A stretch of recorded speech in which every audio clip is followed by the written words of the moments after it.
അപ്പൊ ബാംഗ്ലൂർ വന്നിട്ട് വന്നിട്ട് ഇന്നത്തെ നമ്മളെ പ്ലാൻ ഇപ്പൊ എന്തൊക്കെയാ? ഇനി ഇവിടുന്ന് ഇവരുണ്ട് നമ്മളെ കൂടെ യാത്രക്കാരുണ്ട്.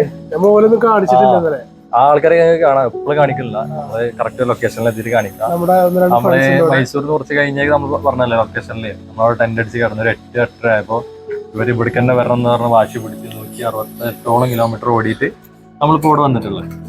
നമ്മള് ആളുകളെയും കാണിക്കാം. അപ്പൊ ഇവരുടെ കൂടെ നമ്മൾ ഇന്നലെ നിന്നത്. അപ്പൊ ഇന്ന് ഇപ്പൊ ഏകദേശം ഉച്ചയായി സമയം. ഞങ്ങളിവിടെ നന്ദി ഹിൽസ് ഒന്ന് പോകണം.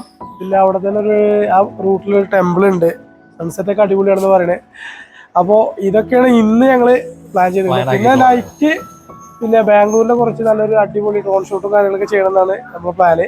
അപ്പൊ വിക്കിന്റെ കൂടെ പിന്നെ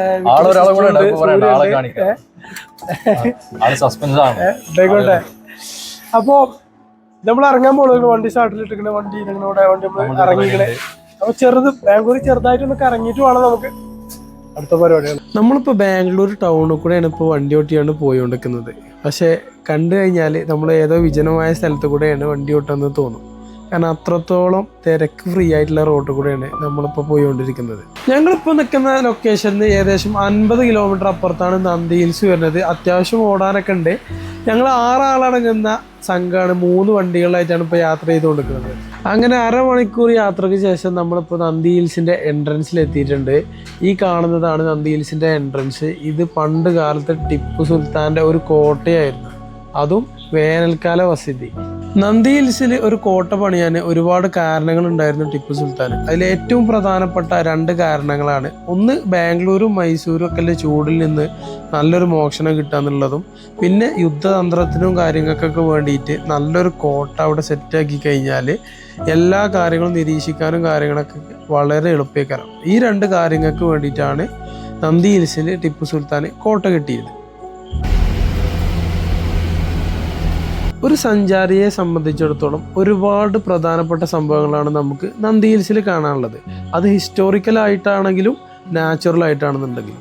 ഹിസ്റ്റോറിക്കലായിട്ടാണെന്നുണ്ടെങ്കിൽ 1000-ഓളം വർഷം പഴക്കമുള്ള ഒരു ശിവക്ഷേത്രം നന്ദി ഹിൽസിന് സ്വന്തമാണ്. അതുപോലെ തന്നെ നന്ദി എന്നു പേരുള്ള ഒരു ഒറ്റക്കല്ലിൽ തീർത്ത ഒരു അപാര ഗംഭീര നിർമ്മിതിയും ഇവിടെ ഉണ്ട്. ഇവരുടെ വിശ്വാസപ്രകാരം എന്ത് ആഗ്രഹം നമുക്കുണ്ടെന്നുണ്ടെങ്കിലും അത് നന്ദിയുടെ ചെവിയിൽ സ്വകാര്യമായിട്ട് പറഞ്ഞു കൊടുക്കണമെന്നുണ്ടെങ്കിൽ അതൊക്കെ നടക്കുന്നതാണ്. ഈ ഒരു ആഗ്രഹം നടത്താൻ വേണ്ടിയിട്ടാണ് ഭൂരിഭാഗം ആൾക്കാരും നന്ദി ഹിൽസിലേക്ക് വരുന്നത്.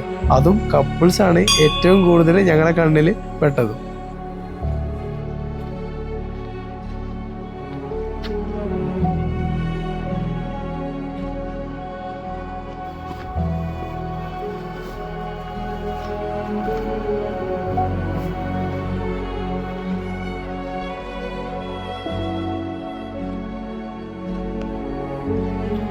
നന്ദി ഹിൽസിലെ അമ്പലങ്ങളുടെയും നിർമ്മിതികളുടെയൊക്കെ ഏറ്റവും വലിയ പ്രത്യേകത എന്ന് പറഞ്ഞാൽ ഇവിടെ തന്നെയല്ല പാറ കട്ട് ചെയ്തിട്ടാണ് ആയിരക്കണക്കിന് വർഷങ്ങൾക്ക് മുമ്പ് ഇതെല്ലാം ഇത്ര ഭംഗിയിൽ നിർമ്മിച്ചിട്ടുള്ളത്.